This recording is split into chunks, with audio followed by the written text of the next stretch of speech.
Hey everybody, Ron Bainberg here with your tip of the week. Unusual background. I'm actually in my car, just got out of the gym.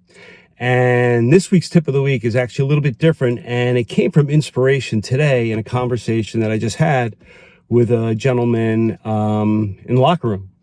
And this is someone who I met recently. I think he's a newer member. And yesterday we were talking and I just BSing and I said, so what do you do? And he goes, I'm an ELA teacher, English language arts teacher in the 5th grade.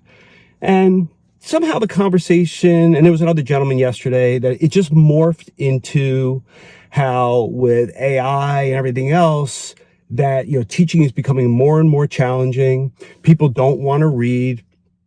Kids don't want to read. People don't want to learn. They want to just leave everything to their, the same device I'm recording this on, which is my iPhone or Android or whatever you got. And so we're just talking and, just kind of like being older, kind of wonder what the future is going to bring. And I know we've all had these thoughts as based upon technology, and each generation, we seem to think that they're more screwed up than we were. And so this morning we were talking and he comes up to me and he goes, we just started talking and he goes, I thought a lot about our conversation yesterday about reading.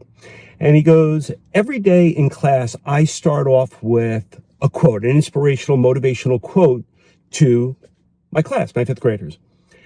And he also said that I realized that when we talk about reading, we talk about all the reasons why people should learn how to read, kids should learn how to read, all the things that'll help them within life and what have you.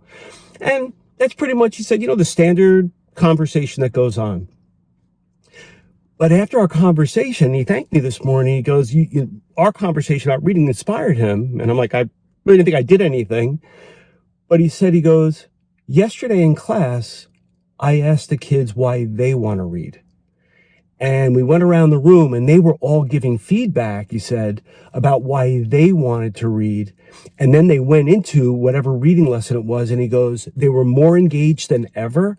And that they seem to be really enjoying it and trying to get as much out of it, where it basically changed reading from a task to a driving force that came from within.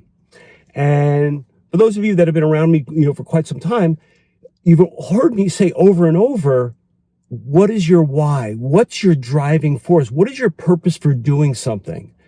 And that is the question.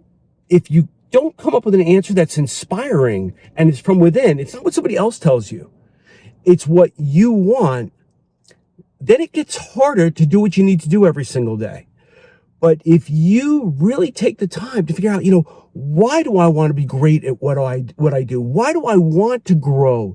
What is the benefit of it? So taking that same lesson from 5th graders in reading where they said their why, and it instantly changed everything they did for the rest of the day. He said it wasn't just during the reading session. It was pretty much what carried through the entire day.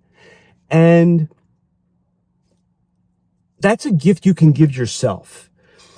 I'm very driven, as many of you know, and I'm driven because I'm always asking myself, why do I want this? What will it mean to me? How will I feel? Who else will benefit? These are a series of questions that I ask myself all the time. And that's what keeps me going. My questions don't have to be your questions. But once you figure out those questions that you can ask yourself over and over that are going to drive you, everything changes. Your energy changes. Your thinking changes. The ideas you get will change. So I wanted to get this message into your hands before I forgot it by the time I got home. And hope you have an awesome day, and we'll see you next week. Take care.